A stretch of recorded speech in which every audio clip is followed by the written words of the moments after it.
Wow,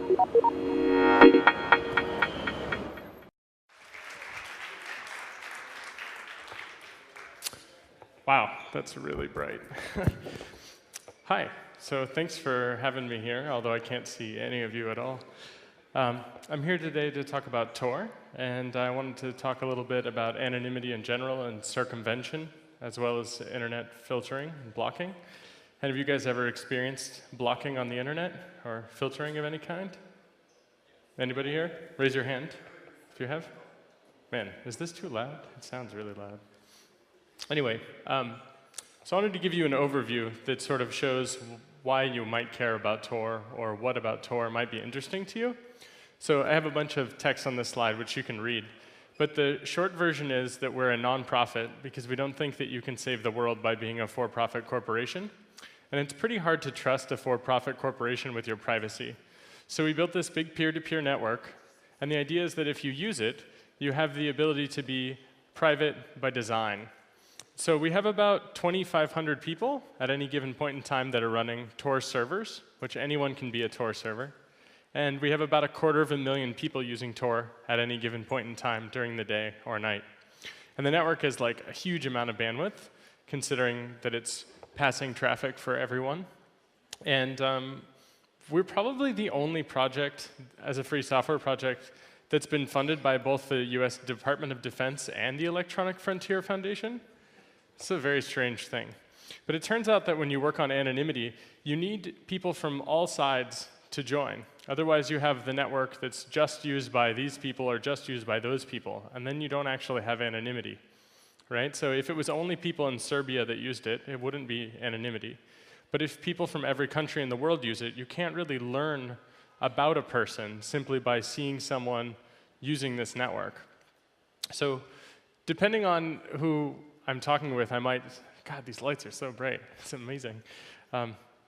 So depending on who I'm talking with, I would phrase it kind of differently. But I'm mostly interested in talking about censorship resistance.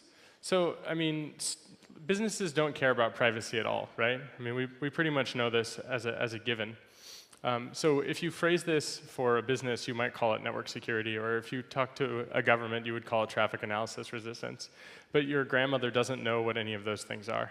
And so you can't call it that. You have to just say privacy, because she understands the idea of curtains and a window. That's like a really easy privacy analogy for her. The same with my grandfather too, right? So, but I don't want to talk about those things so much. I just want to talk about circumvention. So if you want to get around internet filtering, the easiest thing to do is to try to use a basic proxy. I guess, have any of you guys ever used a proxy? Raise your hand if you have. OK. So Tor is exactly that. It's a proxy. But instead of being a proxy that's somewhere out on the internet, you run it locally on your computer. So it provides a proxy. You just tell your browser to use the local proxy. And it does a bunch of really awesome stuff. So Tor will make sure that someone who's watching you can't see what it is that you're saying. And you make sure that when you're communicating with someone over the Tor network, that it's exactly what you think it is. Someone on your local network isn't going to be able to tamper with it. So if your ISP, say like in Tunisia, is the state telecom, and they monitor everything you do, and they use a bunch of Western products to screw with your internet connection, if you're using Tor, and Tor is actually functional, then their tools aren't going to be very useful. They won't be actually able to change data without you being alerted. Even if the sites you're visiting don't support security at all, the fact that you can connect to Tor will provide you with some security. And of course, if you happen to be involved in some like complicated lawsuit, maybe, where people want to know where you're connecting from, using Tor would be a really powerful way to thwart anyone getting that data. Because even if they were able to get that data, they would just end up with a Tor IP address in their log file. So this is a bunch more text, which if you really care about technical details about Tor, this is like the super duper crash course. But instead of having an hour and a half or something, I have about 30 minutes, so I'm not going to read that. And I'll just say the idea is that when you use Tor, you have an IP address which is out in the Tor network itself. So you never actually connect to a server from the IP address that's on your local internet connection, like your DSL modem or something like that. You can think of it as if it were a cloud of some sort, and you connect into it and then out of it. And so what people see is the Tor cloud, and they see you talking to Tor as a network, but they don't see anything else. When you, of course, leave the Tor network can see things that you're doing online. So you'll want to use, say, HTTPS to make sure the Tor network can't see the things that you're doing, but maybe you don't care about that anyway. For example, if you wanted to look at a website which talks about medical information, but you don't want your ISP or the government to know about that, using Tor is perfectly fine, even if you don't use encryption, because what you're trying to do is compartmentalize the risk that you have. And you're trying to say the local people here, they're the ones I'm worried about. I don't care about the Tor network watching what I'm doing at all. And so even then, you don't have to worry so much about trusting anybody, because the main piece of the puzzle is that you wanted some sort of free virtual private network service. And what comes with it, though, is a bunch of nice stuff. Like the anonymity that comes with it is something that a virtual private network doesn't actually support and can't really support. And so the way that this works is a little complicated, but rather than go into the super duper details about it, I'll just say that any person in this room could become a Tor relay. So every person here can go home and install Tor on their computer, and they are the Tor network. That's all there is to it.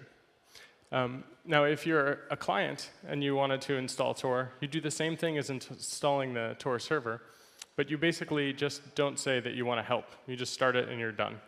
And now you have a proxy on your local computer. And so like you'll show up as coming from Germany, or you'll show up as coming from Holland.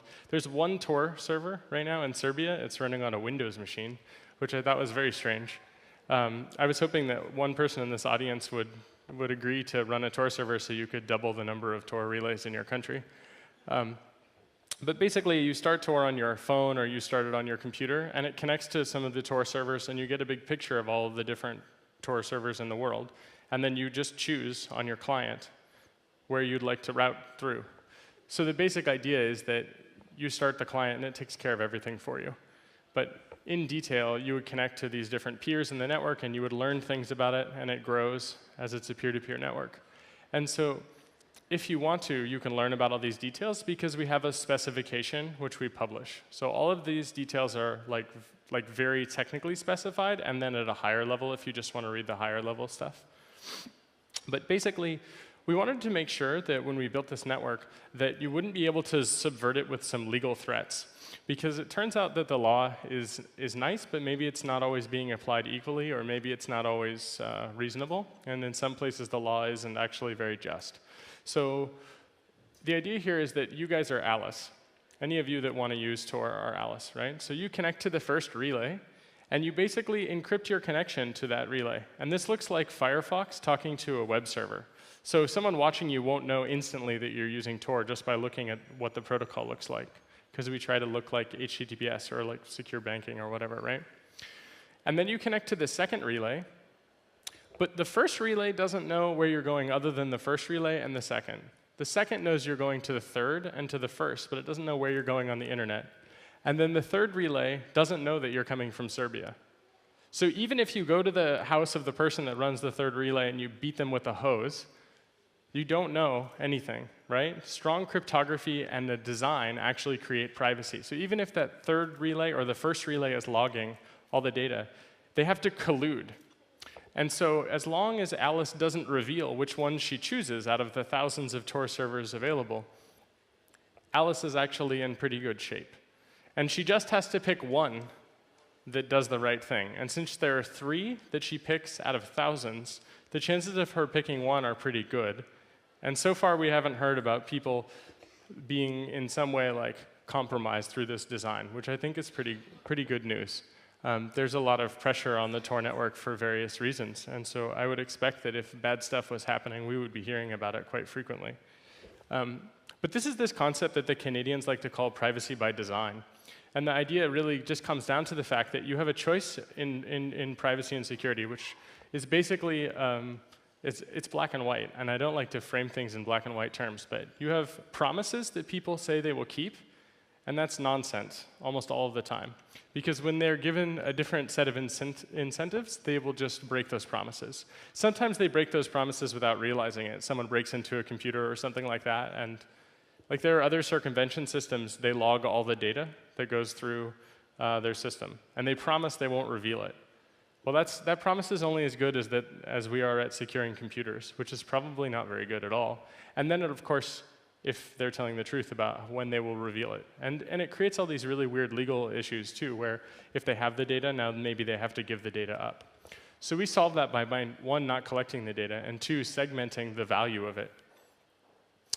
And then, big block of text there, if you want to read about that. But basically, the issue is that if you have a single hot proxy or a single entity, they can just log everything, and then, they can give you up.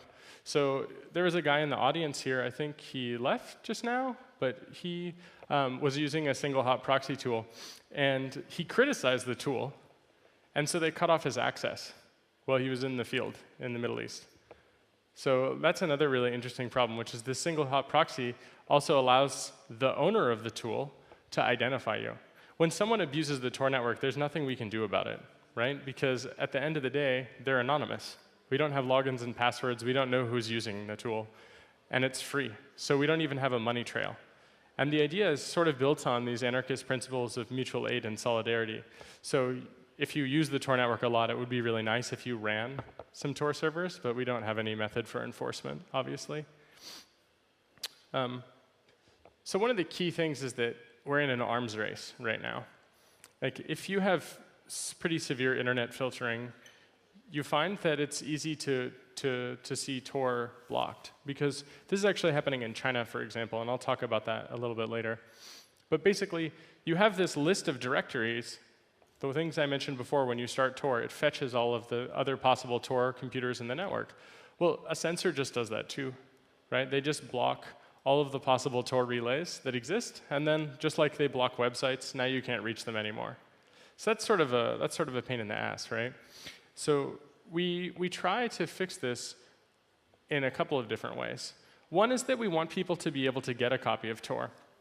And so in China and Iran and, I don't know, it depends on which country you're in, even in Canada, the Tor website is sometimes blocked.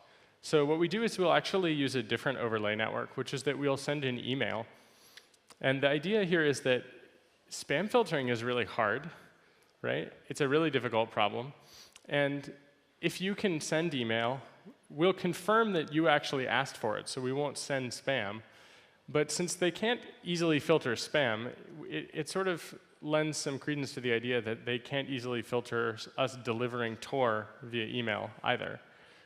If they could match it very easily, that would probably be a problem, but so far we haven't noticed anyone even trying to filter these, whereas they do block access to our website. So you just send an email and we'll send you a copy of Tor. So now you have the first part done, which is you have this thing that does all of these magical crypto things for you, and you've got it on your computer. But when you actually want to run it, it won't work because they blocked access to all of the Tor servers that are actually in the world.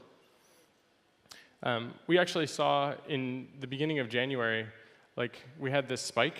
Whenever we graph interesting features of the Tor network, we find that you can correlate these spikes with political events.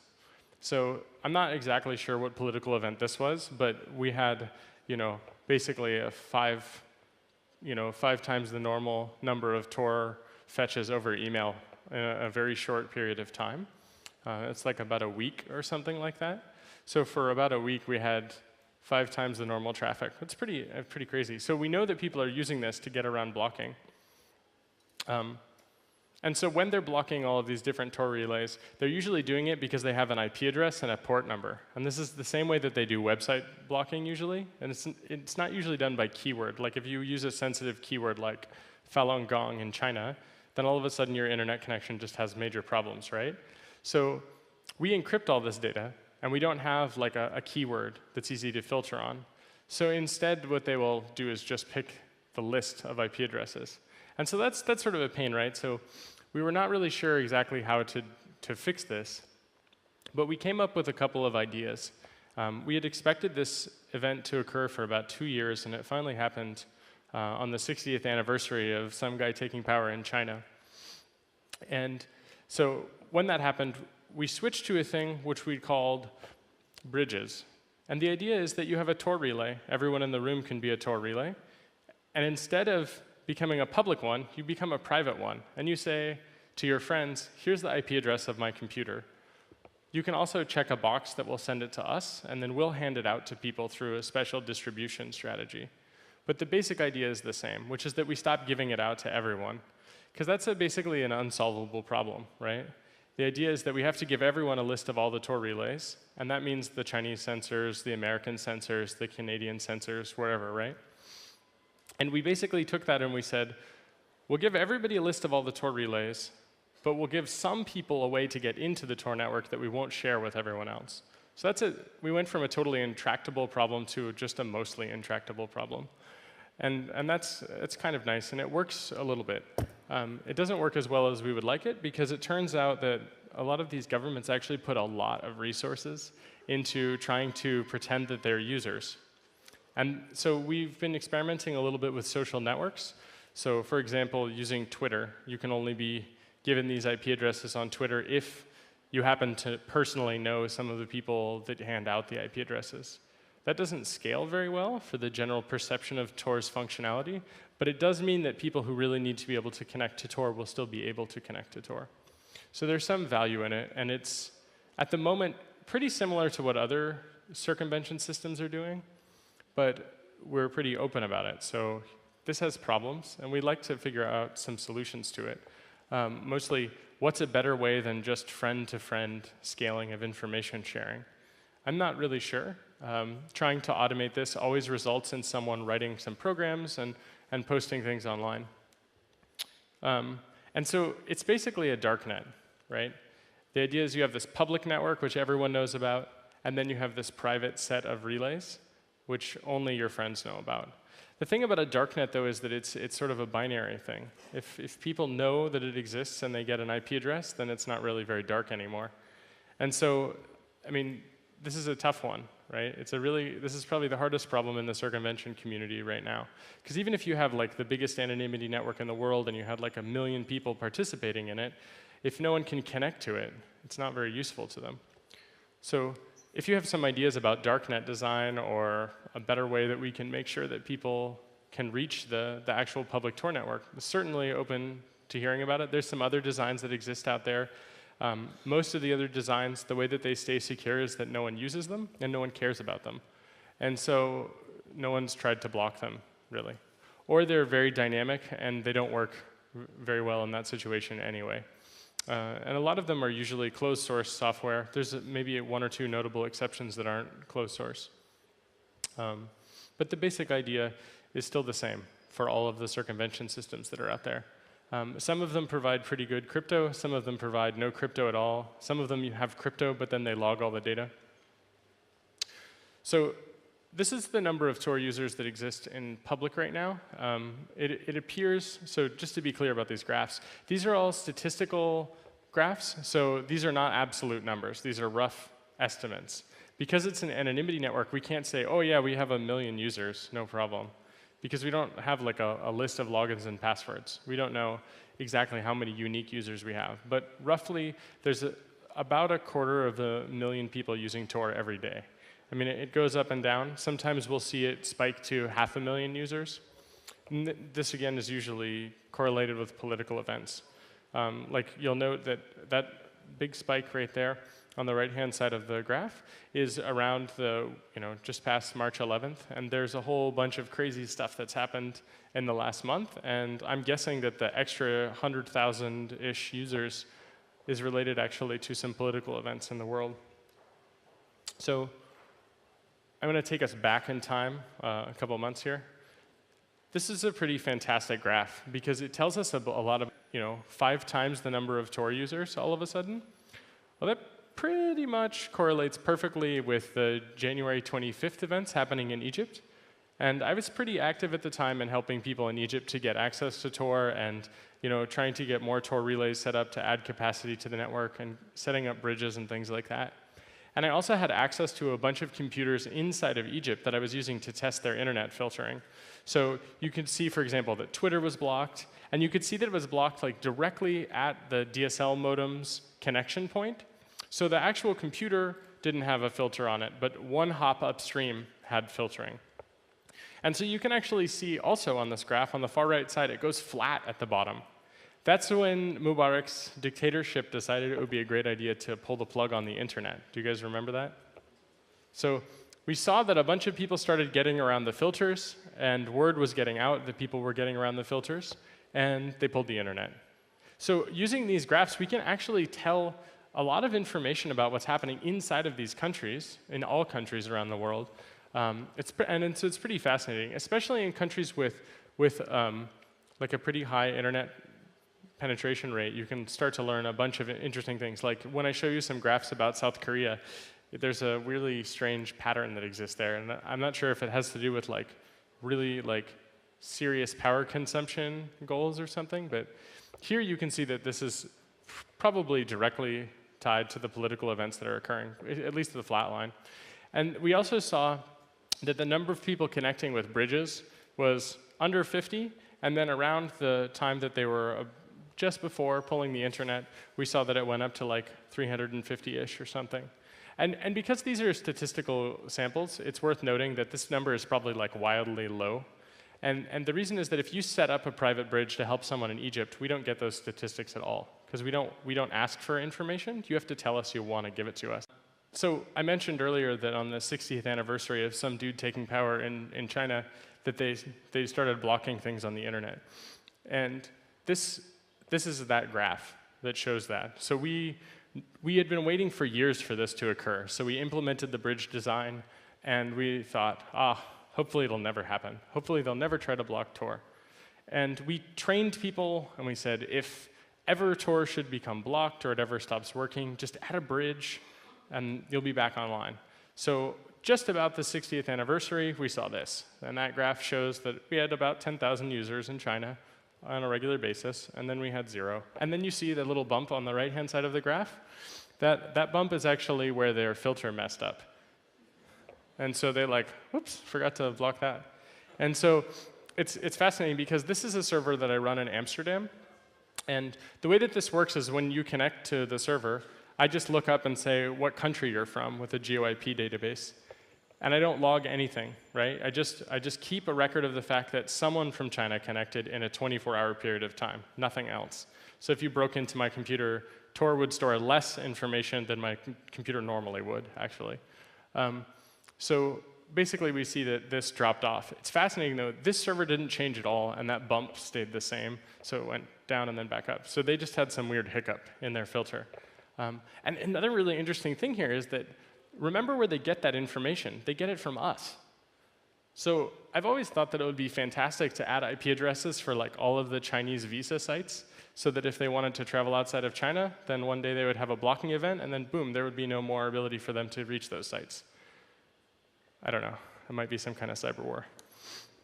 So this is what happened about the same time, which is that people started using bridges. And so you can look back at that graph, and you can see, basically, I mean, one is in absolute numbers of statistical numbers, rather. It's not even absolute in that case. And the other is of percentage. But basically, we went to 7,000% of the normal number of bridge users, which probably correlates pretty closely to the number of users that we lost directly connecting. You know, today it's not going so well. There's about 1,000 people connecting from China with direct connections. So those are probably actually the censors, which is a really weird thing, which is that a lot of special people get unfiltered internet connections. And I've had the pleasure of meeting some of the people that work on internet censorship in different countries, and it's really a strange experience. But basically, those people don't have a filtered internet connection, generally. So they experience this other internet, like this special privilege. It's kind of like when the Berlin Wall was up, the people that could live in the apartments right next to the wall, they were like the trusted party members. So they would get access to even be able to see what the West was like, or people, you know, living in whichever area. It didn't necessarily have to be in Berlin, but in similar areas where the border is somehow like not particularly strong, so they reinforce it by putting special people in there that are more inclined to do state-sponsored positive things, let's say. And so you can actually see that this is happening again. History is repeating itself again with the way that we control the internet. And it's a little depressing to think about it that way. Because, I mean, the lesson that we can learn is that these internet filters are similar to the way that we have perceived other borders and walls. They're going to have people that will get across them, but the majority of the people around will be oppressed by them. And so, I mean, I think it's important to, actually resist this, right? So we've got to tear down these walls. So Libya, you can remember the political unrest in Libya? So you can actually see a spike in this. You can also see that the internet connection in that country probably had some major issues, because there was a point in which there was like 300-ish people or 300-ish machines, and it went to zero almost overnight. That's pretty bad. And then, of course, it's come back, but it's very limited. And from what I understand about internet connections in Libya, a lot of people are now using satellite modems. So it's really hard to be able to say, okay, this is the number of people that are coming from Libya, because they're no longer using Libyan internet connections. They're using like international satellite modems. And those are really expensive, like $7 per megabyte, if you can imagine that. But people are pretty desperate to get out like the war crimes that Gaddafi is currently committing. So they'll do that. But that means they won't show up on this graph. But we know that there were a lot of people that for a period of time, again, like 5 times as many people as on average, started to use these tools because they perceived some danger, or they perceived some need for protection, and so they use them. And it also gets around filtering. It gets around a bunch of other stuff. So you can also see the same thing happening in Bahrain. So around the time that the Bahraini government was shooting unarmed protesters in the head, you see that there's a spike in Tor usage. I actually did a Skype training. I'm really loath to use Skype, but some people from Bahrain called me and said, hey, we really don't understand cryptography. We don't understand any of this stuff. Can we walk through it? Can we talk about it? And so we did. And the number of Tor users there basically jumped by like 200 or 300 in total. So word of mouth spread. A sad outcome, though, is that you have to be very careful about talking to people in situations like this, because just making contact with them makes them a target. And that's a pretty scary thing. Someone here was actually telling me that some of the people in Bahrain have had really serious problems. Some of them have had to leave their country, actually. And the training that I did, where I explained how Tor works and how to use some crypto stuff that's important, like how to encrypt your hard drive, how to use off-the-record messaging to chat securely, some of those people were probably tortured, and as a result, they talked about the things that they were learning, and then the people that were connected to them were subsequently either arrested or tortured. So it's a pretty serious thing, and it's actually quite difficult to know how to exactly be involved with helping people in this situation, because I mean it's not like a fictional thing. It's a pretty serious impact on everyone's lives. Interestingly, the number of people in Saudi, which is pretty impressively large for the Tor network, has almost at some points in the last month doubled. And this also correlates with the political instability events that were occurring inside of Saudi and around the Middle East. You can basically see that there's just this giant spike where like twice as many Tor users there, but in absolute numbers, there's actually more new Tor users in Saudi than all the other graphs, almost combined actually.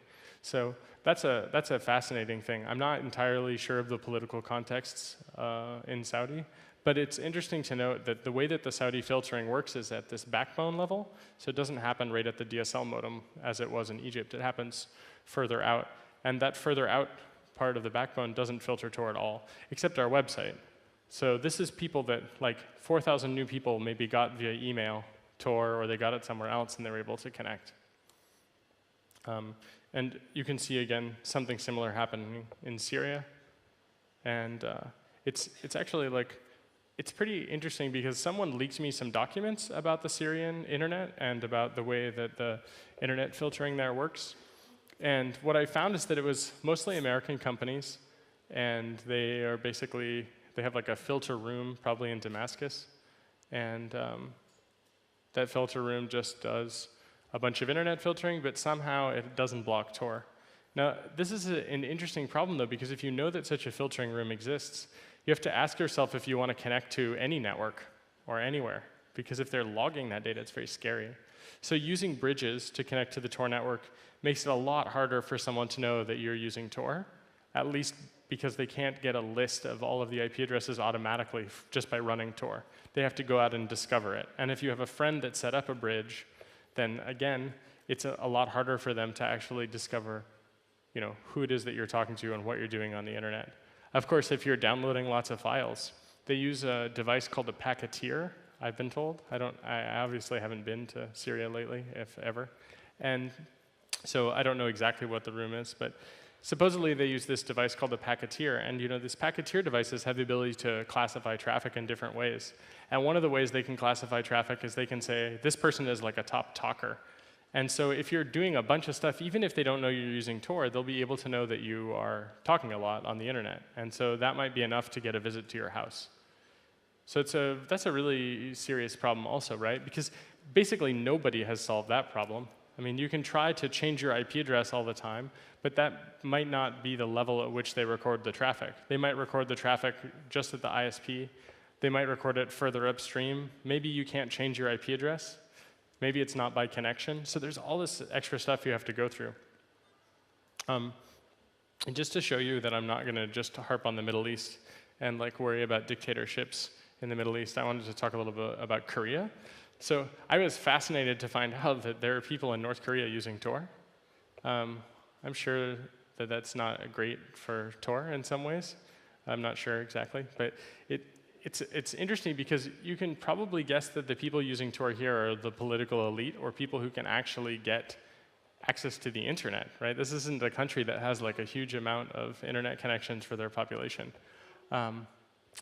So who knows how they got a copy of Tor? Probably the same way as everybody else, but it's also possible that this is a mistake in our GeoIP records or something like that, but I was fascinated to find that out. So to give you an idea about relative wealth and prosperity and political differences, if this is the political elite in North Korea, which we don't know for sure, but we can say that based on the amount of wealth that the general population has, this is South Korea. So to give you an idea, that the lowest it ever gets is about 5,000 users. So in North Korea, it's 35 or something. And here it's 5,000 going up to 30-something thousand. And it's really strange the way that this graph is drawn. I thought maybe it was a mistake, but I don't think it's actually a mistake. If you were to zoom in on the graph, you would see that these are periods of time where for several days many people use Tor and then they don't. And then several days they do use Tor and then they don't. And it isn't the same people, so it's not that you have 5,000 people constantly using Tor, it's just that you always have at least 5,000 people that are using it. So it could be that 5,000 people are using it, and then 10,000 people turn on their computers, and then the original 5,000 turn it off and it drops. We don't know for sure. But it's totally fantastic to see that.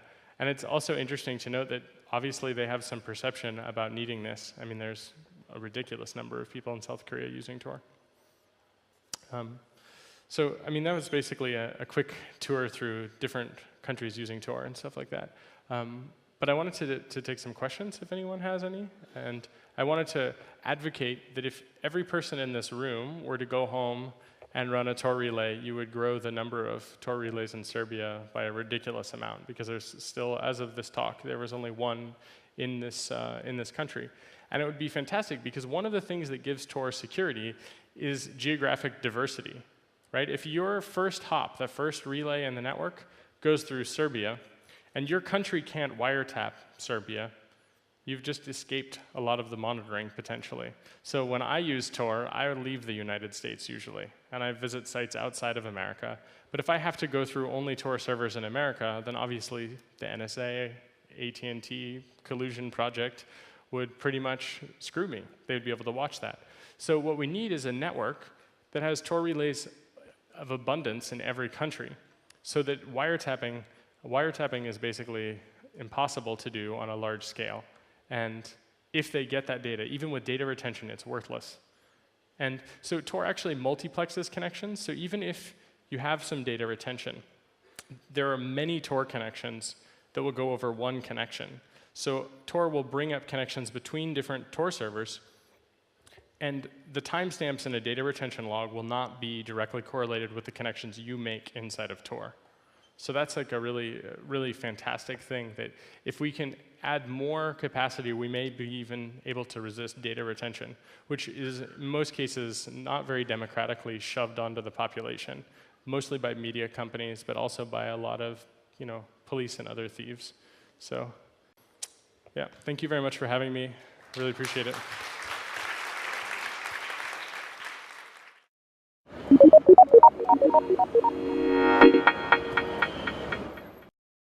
Which is out in the Tor network itself. So you never actually connect to a server from the IP address that's on your local internet connection, like your DSL modem or something like that.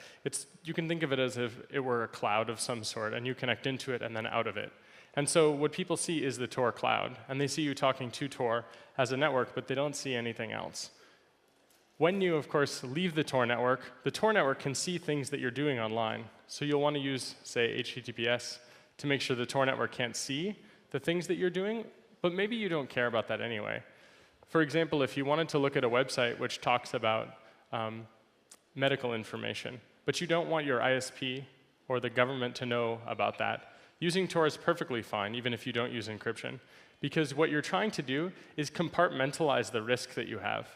And you're trying to say the local people here, they're the ones I'm worried about. I don't care about the Tor network watching what I'm doing at all. And so even then, you don't have to worry so much about trusting anybody, because the main piece of the puzzle is that you wanted some sort of free virtual private network service. And what comes with it, though, is a bunch of nice stuff, like the anonymity.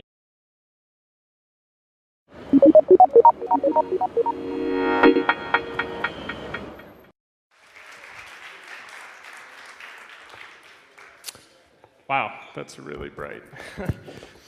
Hi, so thanks for having me here, although I can't see any of you at all. I'm here today to talk about Tor, and I wanted to talk a little bit about anonymity in general and circumvention, as well as internet filtering and blocking. Have you guys ever experienced blocking on the internet or filtering of any kind? Anybody here? Raise your hand if you have. Man, is this too loud? It sounds really loud. Anyway, so I wanted to give you an overview that sort of shows why you might care about Tor or what about Tor might be interesting to you. So I have a bunch of text on this slide which you can read.